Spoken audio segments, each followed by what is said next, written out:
Greetings, everyone, and welcome to another edition of Professor Dan Presents His Shaggy Head, talking about theories of ethics that might be useful to you if you happen to be in, say, an ethics class where the arms attached to his shaggy head would be typing comments on things that you turned in to have him grade.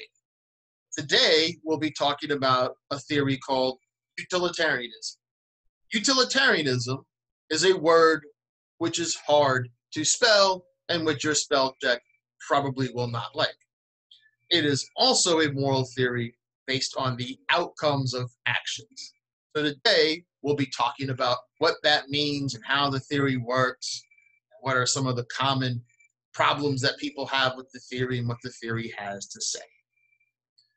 So let's start with what we mean by an outcome-based or consequentialist moral theory. A consequentialist or outcome-based theory is one where we look to the result of the action to determine the moral worth of the action. If you think back to another video where my shaggy head talked about different moral theories, you might remember there was a theory called egoism, which looked at the result of the action and whether or not it benefited the individual. Well, the theory of utilitarianism is like that. It is a similar moral theory that looks at the outcome or the result of the action to determine its moral worth. The big difference between utilitarianism and egoism, though, is the number of people whom we consider when we look to see whether or not the action has produced the best possible benefit. On egoism, we only look at the individual who takes the action. Does it benefit me? Does it harm me? And that's how I determine the moral worth of the action. And I don't concern myself with other people's benefits and harms. For utilitarianism, however, we look at what happens to everyone who is affected by the action. So if there are 10 people who are affected by the action, we look at the benefits and harms that everyone experiences, and we add all the benefits up and we subtract all the harms, or as the classical utilitarians like John Stuart Mill and Jeremy Bentham would say, we add up all the happiness and we subtract all the unhappiness, and if we have more happiness than unhappiness, or as I like to say, more benefit than harm, then the action was morally good. And if we have more harm than benefit, or more unhappiness than happiness, then it was morally bad. When we do this addition, what the utilitarians call the moral calculus, and by the way, if you want to look into these terms more carefully, I recommend that you look at various readings like the Internet Encyclopedia of Philosophy, or just look at the readings that you can find on John Stuart Mill or Jeremy Bentham, which may or may not have been included in courses you may or may not be taking with Professor Dan right now. Anyway, we take everybody's benefit and harm, and we don't treat anybody as more or less important. So if I'm one of the 10 people who are affected by the action, my happiness or unhappiness, my benefits or harms, do not count as more or less than anyone else's. That's how we solve the problem that egoism comes up with, where we can have an action be good or bad at the same time because it benefits me but harms someone else. On utilitarianism, we consider everybody, and I'm no different than anybody else, so my benefits and harms don't count for more or less, and neither does anybody else's, and so it all gets added up, and if we have, at the end, if we have more benefit than harm, then the action was morally good. And if not, then it was morally bad. So that's really how the theory works. It sounds kind of simple, maybe too simple to be true, and we'll make it more complicated in just a minute. But that is the essence of the theory. Why do we use happiness and unhappiness for benefits and harms? Well, we use these sorts of things because everybody prefers happiness to unhappiness, and everyone would prefer to be benefited rather than harmed. So that's easy enough to figure out. And since nobody loves their own happiness more than anybody else loves their own happiness, that's how we figure out that everybody's happiness or unhappiness or benefits and harms are relatively the same as everyone else, and that's why they all add up the same pretty much when we do the when we start what we call the moral calculus. Add all these things together so that we can figure out whether the action turned out to be good or bad. The other reason why we look to the outcome is because the outcome is something that we can actually experience and measure. I can measure whether or not people have been benefited or harmed, right? I can experience my own happiness and unhappiness, and I can experience people's apparent recollection of their own happiness or unhappiness, and I can calculate all these things. It makes it measurable in a way that some other moral theories maybe are not so much. So that's why this theory has its appeal. Now, we might be wondering then, well, if it's just about benefits and harms, why don't we all just sit around and eat fried cheese all day and watch Netflix, and wouldn't that be great, and that would sure make me happy? Well, the utilitarians have an answer to that, and that is they say there are qualitative levels of happiness and unhappiness. Right? So a lot of us have spent a little while in the last few months of 2020 sitting around, maybe not eating fried cheese per se, but watching a lot of Netflix, and you could just reflect yourself. Now, how happy are you really with this situation? Right? How happy are you really, or would you rather be going out and doing other things and maybe doing things which are a little bit more meaningful? So what somebody like John Stuart Mill said was that, well, it's true that people like their pleasures and so on, but there are higher and lower pleasures. And the more complicated something is, like say a person is more complicated than say a pig.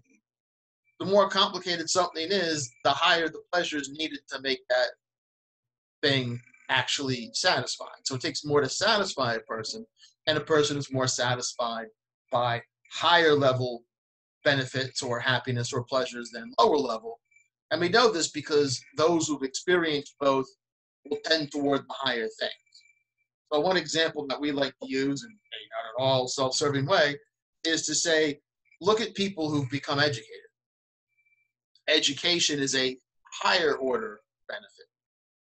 And even though it takes a lot of effort and might cause one a fair amount of pain, not, of course, in an ethics class with Professor Dan, which is nothing but rainbows and lollipops and unicorns and things like that, but in other places, math.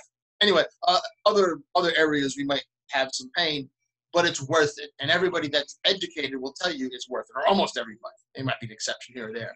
But the vast majority of people who've been both educated and ignorant will prefer to be educated. And so that's how we know it's a greater pleasure. It's a greater happiness. It's a benefit that's worth the effort that we might have to go through to get it, even if it causes, some harms to some people, say, for example, by causing us to put taxes on people's income so that we can support public education, which, by the way, was something that the early utilitarians were big supporters of. The move towards widespread public education had a lot of utilitarian backers, precisely because it would lead to such a great benefit for everyone concerned. So that's how we deal with the question of higher and lower quality things. Another issue that comes up is the problem of intentions. If somebody just happens to do something good, how do I know that they had a good reason to do it? And what the utilitarian says to that is, well, it doesn't really matter what a person's intentions happen to be. Either you got a good result or you did not. If I take an action and it leads to a harm to you, do you really care if I meant well?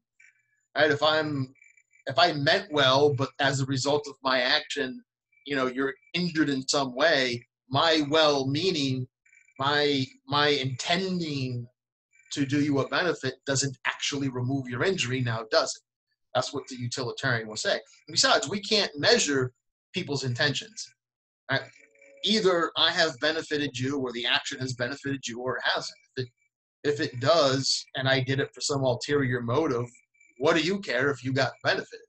You're no less benefited than you would otherwise be. And if I had good, so-called good intentions, but you were harmed, again, why would you care? Or as the great Professor House once said, would you rather be saved at the hands of somebody with bad intentions or die at the hands of somebody with good intentions? Now, I'm not sure that he's usually the paragon, by the way, of virtue, but more on the great Professor House, maybe later on in this series of videos. The other issue that a lot of times people will bring up when it comes to utilitarianism is this. There's actually two more issues. One is, well, it seems as if I don't get to consider me or my own, like my own family or whatever, special. And I find that bizarre. So, for example, some contemporary utilitarians, people like Peter Singer, for example, will tell you that you shouldn't spend a bunch of money on your child's birthday because that's a trivial concern. You could spend that money buying vaccines for people in poor developing countries, and that would be a great benefit to them because it would help them to say, not die and stuff like that. So people have a tendency to think, though, that they ought to be able to give their children special consideration, right? You ought to be able to consider the benefits and harms of your family as more important than you might, consider other people's, and so on. And with the utility, and you might do the same with yourself, because you don't want to take actions that cause you harm, even if they're going to benefit a lot of people. What the utilitarian says to that, again, is what we said early on. That may be true, but we're not talking about what you want per se. We're talking about what we can actually measure. The fact that an action might harm some people or might not benefit people as much as it benefits others, that doesn't mean it's not a good action. It just means that when we add up all the benefits here and we subtract all the harms there might be some people in that harm category. And that's okay, really. So that at least it's okay for the moment. I'll circle back to that in just a second. It's okay if there's some harm. Utilitarianism doesn't say everyone has to be equally happy with every possible situation. It just says that we have to have a net balance of happiness or benefit over unhappiness or harm. Now, if it were the case that a certain group of people were always harmed to the benefit of others, then the utilitarian might be in a little bit of a pickle. But what I think most utilitarians would say to that is, well, you have to look at the net benefits and the net harms.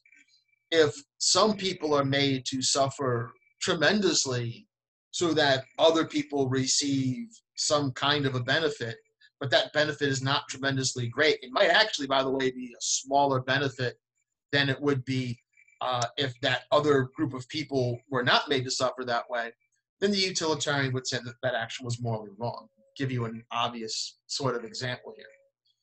So some people, when they hear about this theory, will say, well, if we could enslave a group of people, that would be a tremendous benefit to everyone else, because the group of people that were enslaved would do all the work and then everybody else would be benefited.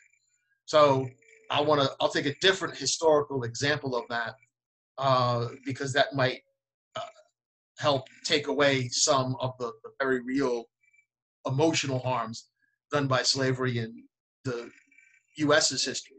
So think about slavery in the Roman Empire.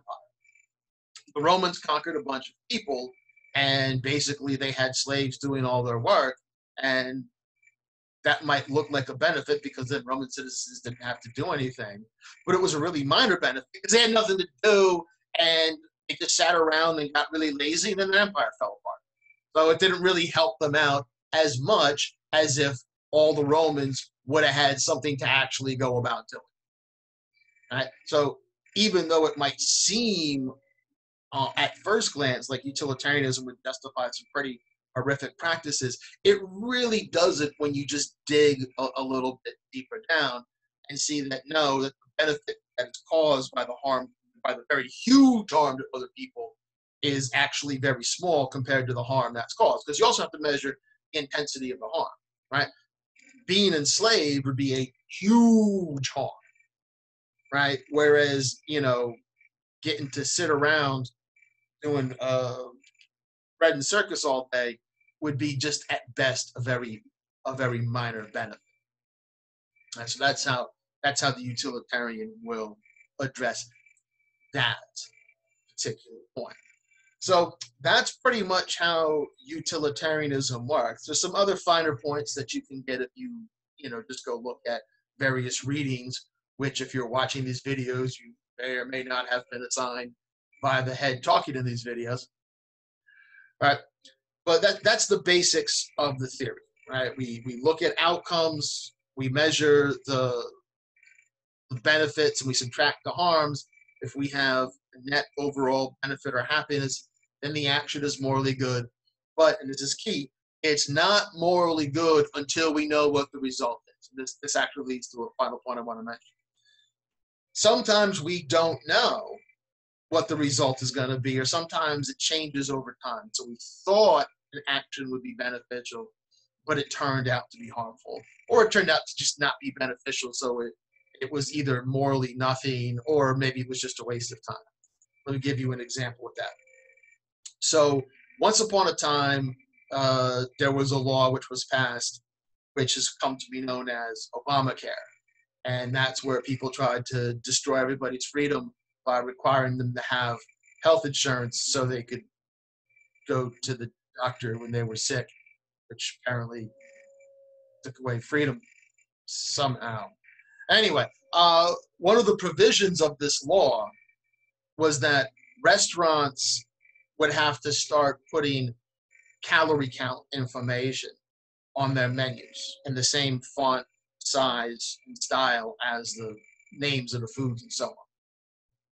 The thinking here was that it would help people make better food decisions, and then that would lead to people being healthier, and then that would lead to less overall cost in the system.